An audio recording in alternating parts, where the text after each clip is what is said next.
오늘도 저는 예수 그리스도 나의 복음이란 제목으로 하나님의 말씀을 전하려고 합니다. 사람은 누구나 선물을 받으면요 기뻐하고 즐거워합니다.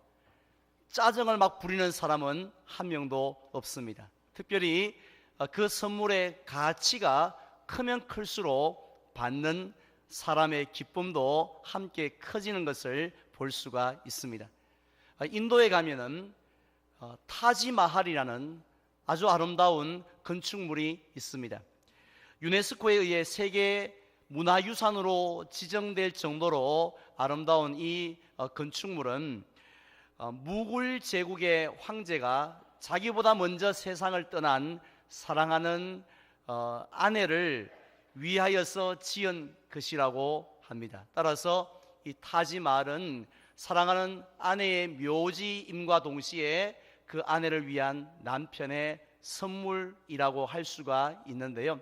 사실 그 당시에 막강한 권력을 가진 황제가 사랑하는 아내를 위해서 건물 한 채 짓는 거 뭐 그리 대단한 일이라 하겠습니까? 별로 어려운 일은 아닌 줄 압니다. 그런데 놀라운 사실은 그 황제는 자신의 아내를 위해서 1632년부터 무려 22년 동안이나 건물을 지었다는 것입니다. 그것도 국내에 있는 기술자 몇 명 부른 것이 아니고요, 이탈리아와 프랑스와 같은 세계적인 그런 이 전문 기술자들을 불러들였습니다. 그리고 건축 자재도 전 세계에서 가장 최고급의 이 자재를 가지고 지었다고 합니다. 만약에 이러한 선물을 그 왕비가 죽기 전에 보았다면 그 기쁨이 어떠할 것 같습니까? 얼마나 그 건물을 보고 기뻐하고 즐거워했겠습니까? 아무리 힘들고 슬픈 일들이 많았다 할지라도 멀리서라도 그 건축물을 보는 순간 기쁨이 충만하였지 않겠습니까? 왜냐하면 그 선물의 가치를 알고 있었기 때문입니다. 그런데 이러한 타지마할 선물과도 도저히 비교도 할 수 없을 정도로 크고 놀라운 가치를 가진 선물을 받은 사람들이 있습니다. 그 영광의 주인공이 누구인지 아십니까? 바로 오늘 이 자리에 앉아 계시는 저와 여러분들입니다. 자, 그렇다면 우리에게 그렇게 귀한 선물을 주신 분은 누구인가요? 요한복음 3장 16절에 보면은 그분은 허물과 죄로 죽은 우리를 정오하시는 것이 아니라 우리를 사랑하시되 너무너무 사랑하신다고 했습니다. 얼마나 우리를 사랑하셨으면 찬송가 304장에 보면 하늘을 두루마리로 삼고 바다를 먹물로 삼아도 다 기록할 수 없고요, 또 기록한 것을 이렇게 도저히 쌓아놓을 수 없을 정도까지 큰 사랑이라고 했습니다. 그분이 바로 하나님 아버지신 줄 믿으시면 아멘 하시기 바랍니다. 하나님이 우리를 사랑하셔서 이 세상에서 그 어떤 선물과도 비교할 수 없는 귀한 선물을 주셨는데 그 선물이 무엇인지 아시겠지요? 한번 따라하겠습니다. 예수 그리스도의 생명. 어떤 화려한 건축물과 비교도 할 수 없는 그 선물은 바로 예수 그리스도의 생명입니다. 하나님은 2000년 전에 그의 외아들 독생자 예수 그리스도를 이 땅에 보내어 주셨습니다. 그리고 저와 여러분들이 지은 그 모든 죄를 대신하여 십자가에 달려 죽게 하셨는데요, 이러한 예수님을 누구든지 믿기만 하면, 즉 나의 구주로 영접하기만 하면 구원을 얻을 수 있는 길을 활짝 열어주셨는 줄 믿습니다. 이것이 바로 복음입니다. 이것이 온 백성에게 미칠 큰 기쁨의 좋은 소식이고 복된 소식이라는 것이에요. 그렇기 때문에 이 세상에서 예수님의 생명보다도 십자가의 죽음보다도 더 귀한 선물은 없다고 성경은 말씀하고 있습니다. 자, 그런데 충격적인 사실은 뭐냐면요, 이렇게 가장 귀한 선물을 받았음에도 불구하고 사람들은 별로 기뻐하지 않는다는 것입니다. 얼굴 표정 하나 바뀌어지지 않는다라는 것입니다. 우리가 경품을 통해서 5,000원짜리 머그컵 세트 하나를 받아도요, 그렇게 기뻐하고 그렇게 행복해 하는데, 세상에서 최고의 선물을 받아도 아무런 감동이 없다는 것입니다. 오히려 전도할 때 보면 예수 예자만 들어도 짜증을 내고 인상을 쓰는 것을 볼 수가 있지 않습니까? 그렇다면 교회 안에 있는 저와 여러분들의 모습은 어떠합니까?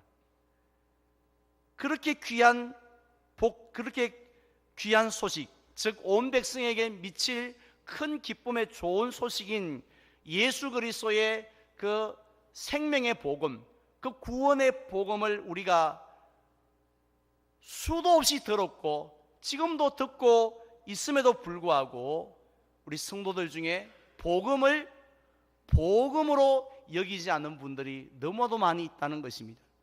즉 복음을요, 기쁜 소식이라 여기지 않습니다. 복음을 와, 이건 너무 복된 소식이다고, 내가 살다 보니 이런 복도 다 있네 하고 그렇게 복된 소식으로 여기지 않고 기쁜 소식으로 여기지를 않는다는 것입니다. 그냥 딱딱한 기독교 안에 있는 수많은 교리들 중에 하나라고 생각을 한다는 것입니다. 왜 그렇습니까? 즉 우리 마음에 와닿지가 않는 거예요. 아무리 예수님이 우리를 위해 십자가에 죽으셨습니다 하는 그 메시지를 들어도 머리로는 이해는 되어지는데 내 마음에 턱 하고 이렇게 와 닿지를 않는다라는 것입니다. 왜 그 복음이 우리의 마음에 와닿지 않을까요? 왜 그 귀한 복음이 우리에게 기쁨이 되지 않을까요?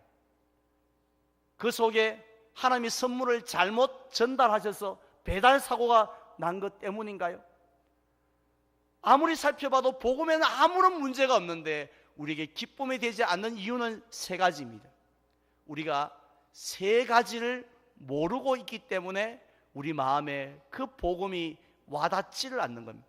은혜가 되지 않고 기쁨이 되지 않는다는 거예요. 첫 번째는 무엇을 모르기 때문이냐면 내가 얼마나 큰 죄인인가 하는 것을 우리가 모르고 있기 때문입니다.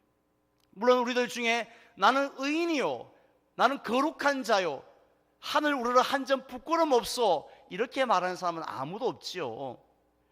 그렇지만 우리는 다윗처럼 하나님, 나는 죄악 덩어리입니다. 머리끝부터 발끝까지 태어날 때부터 죄로 오염되어지지 않는 부분은 하나도 없습니다. 이렇게 인정하지는 않는다라는 것입니다. 그냥 이 악한 세상에 살다 보니 죄 몇 가지 지은 거 있는데 그거 툴툴 털어버리면 no problem, 아무 문제 없습니다. 이렇게 생각한다는 거예요. 마치 예수님 시대의 바리새인들이 그랬지 않습니까? 그들은 죄인이라 인정했습니다. 하지만 주변에 있는 또 다른 죄인들과 자기를 비교하는 거예요.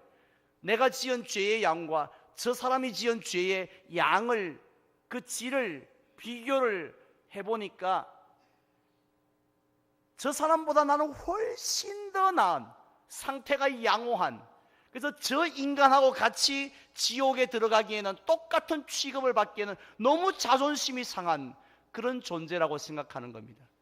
그래서 벌레만도 못한 내가 라고 찬송은 부르지만은, 또 나 같은 죄인 살리신이라고 찬송은 부르지만, 그러나 다른 죄인과는 나는 좀 뭔가 급이 달라도 완전히 다른 사람이라 이렇게 생각하고 있기 때문에 기쁨 덩어리인 복음을 들어도 기쁨이 전혀 되지 않는 것입니다. 나하고 무슨 상관이 있는지 그걸 이해를 못하는 것입니다. 두 번째 이유는 내가 받을 벌이 얼마나 큰지를 또한 모르기 때문입니다. 지난 주일에 말씀을 드렸죠. 로마서 3장 23절에 보면 모든 사람이 죄를 범하였음에 하나님의 어디에 이르지 못한다고요? 영광에 이르지 못한다고 했습니다. 여기서 하나님의 영광에 이르지 못한다라는 말씀은 다른 사람들은 장차 하나님 앞에서 금멸유관도 받고 자라에 또다 착하고 충성된 종이라고 칭찬도 받는데 나는 아무런 상급도 못 받고 아무런 칭찬도 받지 못하고 뻘쭘하게 뒤에서 구경만 하고 있다, 그런 의미가 아니라고 했죠. 하나님의 심판대 앞에서 하나님의 판결을 기다리고 있는데 하나님께서 사형이라고, 이게 사형 판결을 받는다는 것입니다. 우리들 중에는 까짓거 뭐 하면 죽지 뭐 사람 죽는 거 하고 사망을 우습게 여기는 분들이 있습니다만은 여기서 말씀하는 사형은, 죽음은 육신적인 죽음이 아닙니다. 영적인 죽음입니다. 영적인 죽음은 뭐냐면 지옥에 들어가서 영원토록 끝이 없이 형벌을 받는 것, 그것이 바로 성경에서 말씀하고 있는 영적인 사망입니다. 그것을 우리가 받아야 한다는 사실을 우리가 모르고 있기 때문에 복음이 기쁜 소식이 되지를 않는 겁니다. 마지막 세 번째 이유는요, 하나님의 계획이 얼마나 큰지를 우리가 모르기 때문입니다. 특별히 우리를 구원하시기를 원하시는 하나님의 계획이 정말 상상을 초월할 정도로 크다라는 사실을 우리가 감을 잡지 못하기 때문입니다. 지난 주간에 나오미 전도에 1박 수련회가 있었습니다. 첫날 저녁 집회 때 한 분씩 앞으로 나오시게 한 다음에 그분을 향하여 모두 다 우리가 축복송을 불렀습니다. 그리고 그분의 형편에 따라서 제가 손을 얹고 축복 기도를 드렸습니다. 그런 순서를 가졌는데요, 이 자리에서 제가 고백합니다마는 사실 그 순서는 제가 이 수련회를 출발하기 전부터 계획하고 준비하였던 순서가 전혀 아니었습니다.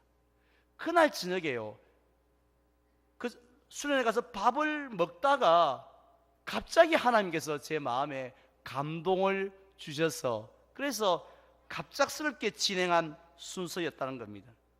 이처럼 우리는 사람들은 계획은 세우지만 계획대로 처음부터 끝까지 진행되어지는 경우는 거의 없습니다. 중간에 상황에 따라서, 사정에 따라서, 때로 내 기분에 따라서, 성질에 따라서 계획을 이렇게 바꿨다 저렇게 바꿨다 하지 않습니까? 뭐 운전을 하다가도 이 길로 가야지 하다가도 저 길로 가고 또 다른 길로 가지 않습니까? 따라서 주변 사람들을 깜짝깜짝 놀라게 하고 당황할 때도 있습니다. 그런데 하나님은 어떤 방식으로 일하는지 아십니까? 우리가 성경을 보면 하나님은 우리들처럼요, 적극적으로 필이 꽂히면 또 충동적으로 그렇게 상황에 따라서 일하시는 분이 절대로 아니라고 말씀하고 있습니다. 하나님은 언제나 뜻이 있으세요. 계획이 있습니다. 우린 그것을 두 자로 섭리라고 하는데 그 섭리는 상황과 형편에 따라서 수시로 바뀌는 것이 절대로 아닙니다. 특별히 구약 성경을 보세요.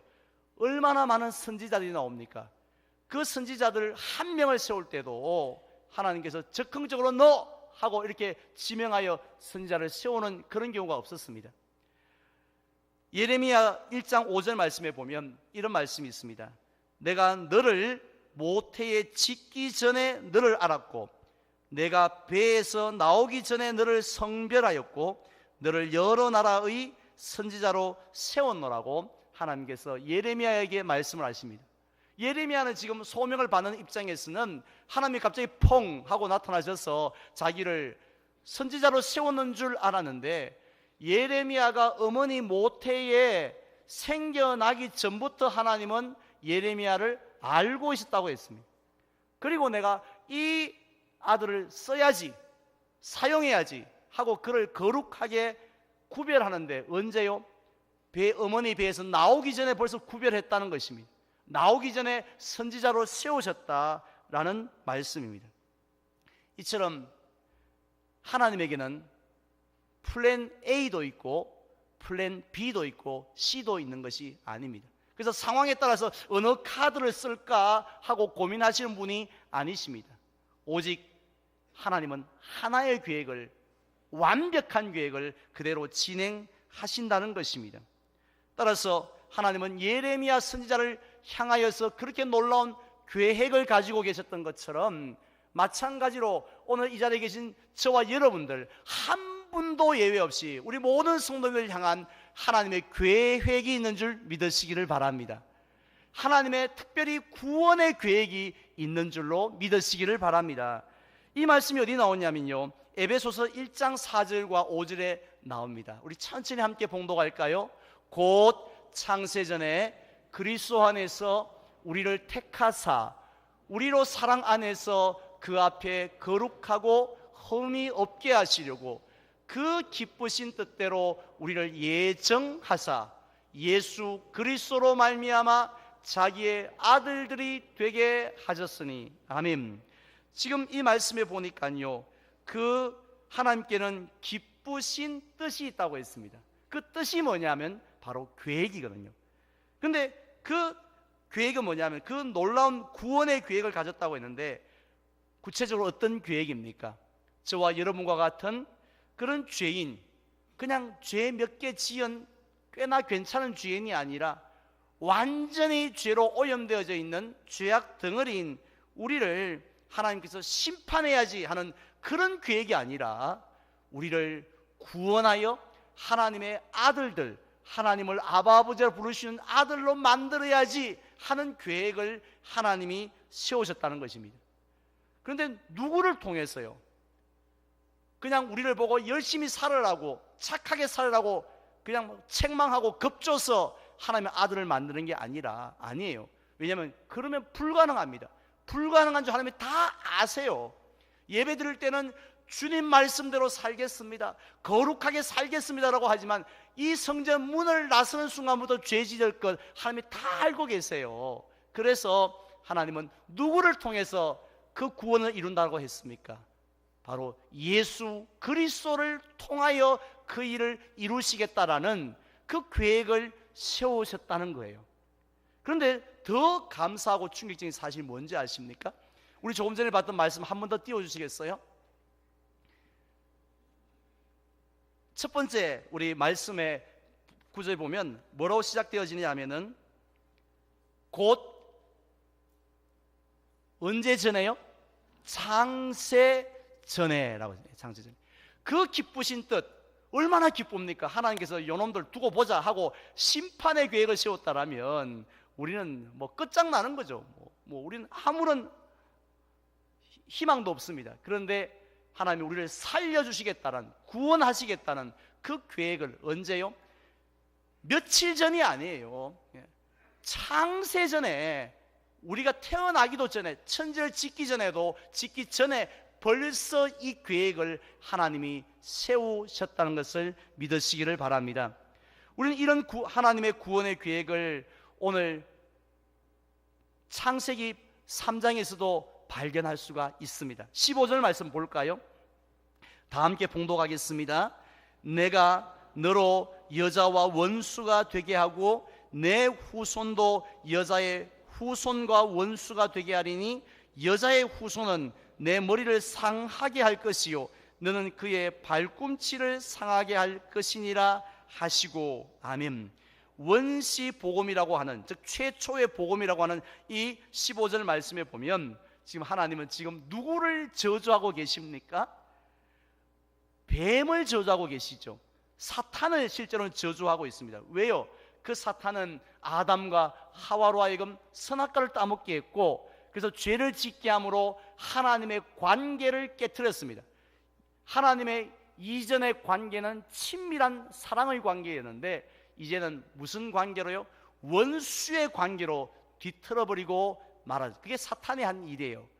이것만 해도 괘씸해 죽겠는데 어떻게 하십니까? 이 사탄은 또 어떻게 했습니까?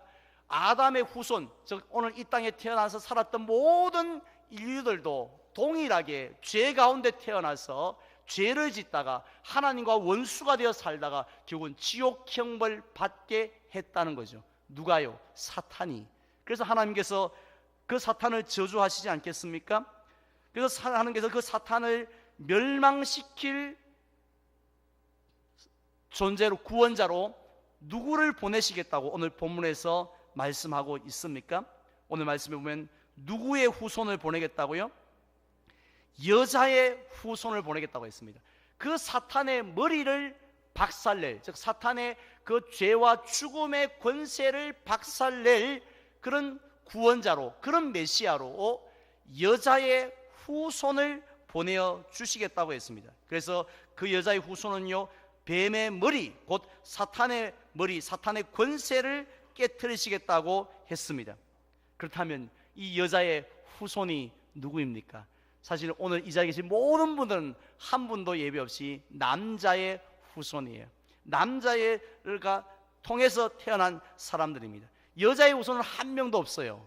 그러나 딱 한 명의 예외가 있습니다. 누구십니까?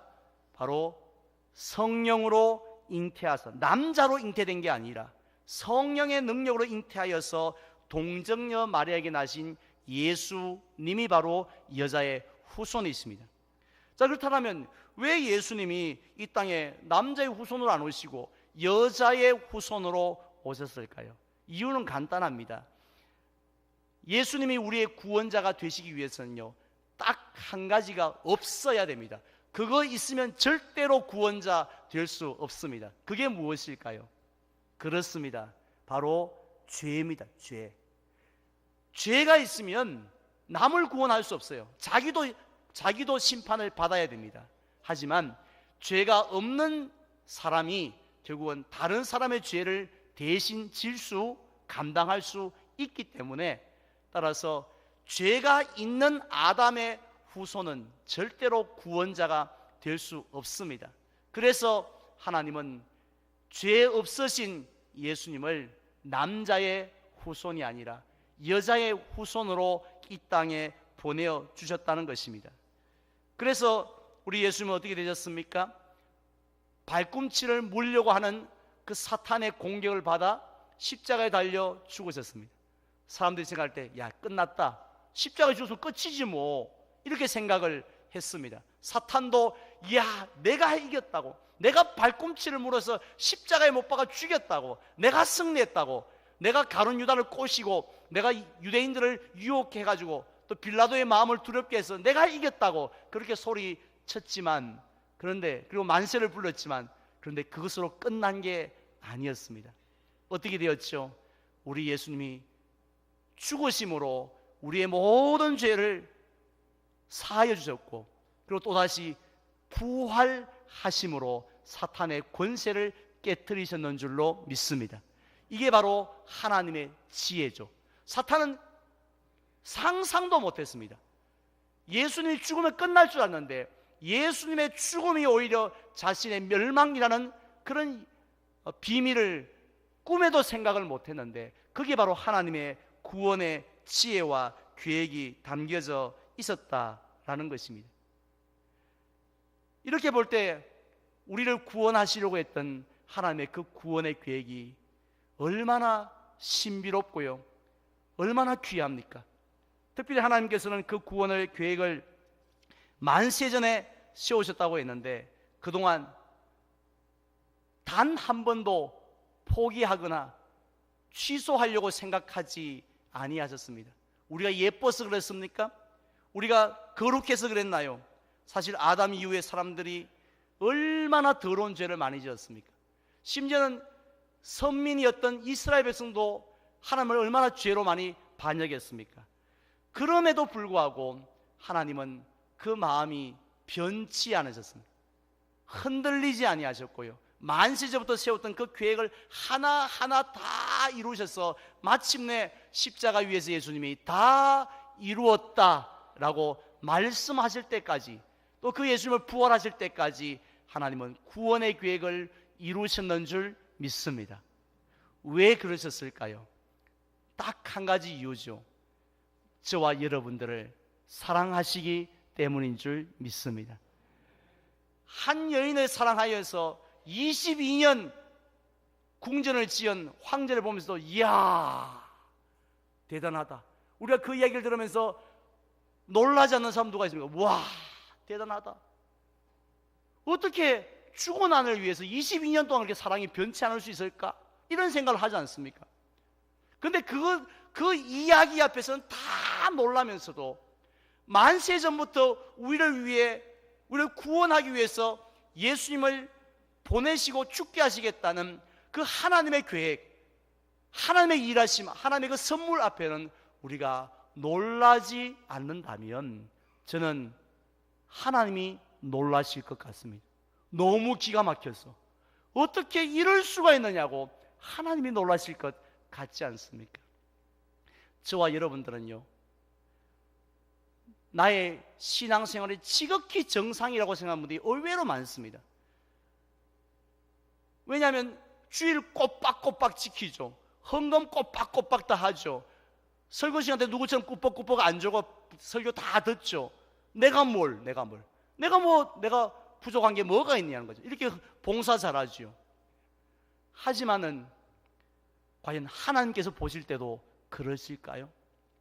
이렇게 귀한 선물을 받았음에도 불구하고 그것 때문에 기뻐하고 그것 때문에 기뻐하고 그것 때문에 감사하지 못한다면, 그냥 그렇구나 이렇게 넘어간다면 우리의 영적인 모습이 정상이라 하나님께서 말씀하실까요?